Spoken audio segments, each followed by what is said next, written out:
যেই নবীর জীবনে পরীক্ষা যত বেশি সেই নবীর জীবনে সফলতাও তত বেশি। সাইয়েদনা ইব্রাহিম আলাইহিস সালামের কথাটা একটু খেয়াল করেন তো, বলেন তো ওনার জীবনে পরীক্ষা কেমন ছিল, বেশি না কম? ওনার জীবনের পরীক্ষা থেকেই তো আমরা এই শব্দটা ব্যবহার করি, আমরা বলি অগ্নি পরীক্ষা। কি বলি? মানে আগুনে নিক্ষেপ করা হয়েছে সাইয়েদনা ইব্রাহিম আলাইহিস সালামকে, তাও স্বাভাবিকভাবে না, উলঙ্গ করে, নেকেট করে ওনাকে অপমানিত করবার জন্য ওনার গায়ের জামা কাপড় খুলে উলঙ্গ অবস্থায় আল্লাহর খলিল সাইয়েদনা ইব্রাহিম আলাইহিস সালামকে অগ্নিকুণ্ডে নিক্ষেপ করা হয়েছিল।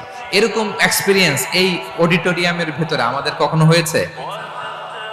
তাইলে সাধারণ মানুষের জীবনের পরীক্ষা আর নবীদের জীবনের পরীক্ষার মধ্যে পার্থক্য আছে না নাই? ওই পরীক্ষায় উনি পাশ করে ফেললেন। ৮৬ বছর পর্যন্ত আল্লাহর কাছে দোয়া করলেন, আল্লাহ আমাকে একটা নেককার সন্তান দাও। আল্লাহ সন্তান দেয় না। ৮৬ বছর পরে আল্লাহ তাআলা সাইয়েদনা ইব্রাহিম আলাইহিস সালাম এবং হাজারের ঘরকে উজালা করে সন্তান দিলেন। সাইয়েদনা ইসমাঈল আলাইহিস সালাম পৃথিবীতে আসলেন কত বছর বয়সে? ৮৬ বছর বয়সের এখানে কেউ আছেন? হ্যাঁ, আছি আমরা? কেউ নাই। ৮৬ বছর বয়সে প্রথম সন্তান পেয়েছে। তাদের ঘরকে উজালা করে আল্লাহর নবী সাইয়েদনা ইসমাঈল আলাইহিস সালাম আসলেন। এবার আল্লাহ বললেন, যাও স্ত্রীকে আর এই কলিজার টুকরা সন্তানকে থাকো তো প্যালেস্টাইনে, প্যালেস্টাইন থেকে ১৫০০ কিলোমিটার দূর দ্য ব্যারেন ল্যান্ড, ওই মক্কার ধুধুমরু প্রান্তরে রেখে আসো, যেখানে কেউ নাই, মানুষ নাই, গাছ নাই, পাখি নাই, পানি নাই, যাও রেখে আসো। আচ্ছা বলেন তো, ৮৬ বছর পরে যে লোকটা সন্তান পেল, বুঝে শুনে উত্তর দিয়েন, ৮৬ বছর পরে যে লোকটাকে আল্লাহ তাআলা সন্তান দিল, তার হৃদয়ে ওই সন্তানের জন্য মায়া বেশি না কম? এমনি তো আমাদের প্রথম সন্তানের হিস্ট্রিটা একটু খেয়াল করেন তো। প্রথম আমাদের যে মেয়ে হয়েছিল বা যাদের ছেলে হয়েছিল, তার প্রতি আদর, সোহাগ, দরদ, ভালোবাসা, আল্লাহ কত ছিল।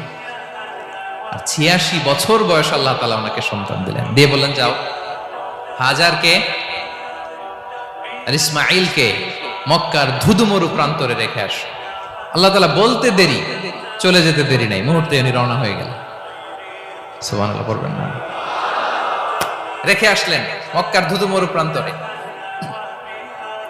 এবার আল্লাহ বললেন, যাও রিটার্ন ব্যাক টু প্যালেস্টাইন, প্যালেস্টাইনে চলে যাও। চলে গেলেন, হৃদয়টা ভেঙে খান খান।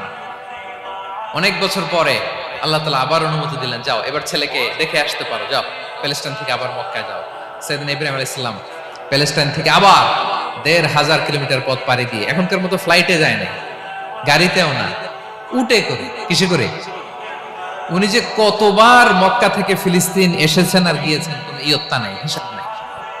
গেলেন, এবার ছেলেটা হাঁটতে পারে, দৌড়াতে পারে, একটু একটু কথা বলতে পারে, আব্বু আব্বু ডাকতে পারে। কেমন মায়া লাগে বলেন তো? মায়া ভালোবাসায় যখন টইটম্বুর, ঠিক ওই মুহূর্তে আল্লাহ বললেন, ছেলেকে জবাই করো, জবাই করো ছেলেকে। আল্লাহ তাআলা বলতে দেরি করেছেন, আল্লাহর আদেশ পালনে ১ সেকেন্ডও তিনি দেরি করেন নাই। ছুরি চালালেন, জান্নাত থেকে দুম্বা নিয়ে আসা হল। এভাবে আল্লাহর নবী ইব্রাহিম আলাইহিস সালাম ওনার জীবনের প্রতিটি ক্ষেত্রে যেখানে আল্লাহ তাআলা ওনাকে পরীক্ষা নিয়েছেন, উত্তীর্ণ হয়েছেন। এবং দেখেন ওনাকে আল্লাহ তাআলা কি উপহার দিলেন, আল্লাহ তাআলা ওনাকে খলিলুল্লাহ উপাধি দিলেন, আল্লাহর বন্ধু। সুবহানাল্লাহ বলেন। আল্লাহ তাআলা বলছেন, ওয়া ইযিবতালা ইব্রাহিম রাব্বুহু বিকালিমাতিন ফাআতাম্মাহুন ক্বালা ইন্নী জাঈলুকা লিন-নাসি ইমামা। আল্লাহ অনেকগুলো পরীক্ষা নিয়েছিলেন সাইয়েদনা ইব্রাহিম আলাইহিস সালাম, প্রতিটা পরীক্ষায় সাকসেসফুলি পাস করেছেন, গোল্ডেন এ প্লাস। আল্লাহ বলেন, ইন্নী জাঈলুকা লিন-নাসি ইমামা, I'm gonna make you the leader for the entire human being. I'm gonna appoint you as a leader for the entire universe. গোটা বিশ্বের জন্য, গোটা মানবতার জন্য আমি তোমাকে লিডার বানায় দিলাম। ইযামুল জাযাই মা'a ইযামিল বালা। পরীক্ষা যত বড়, ওই পরীক্ষায় পাশ করলে ওইটার ফলাফল ও প্রতিদানও বড়।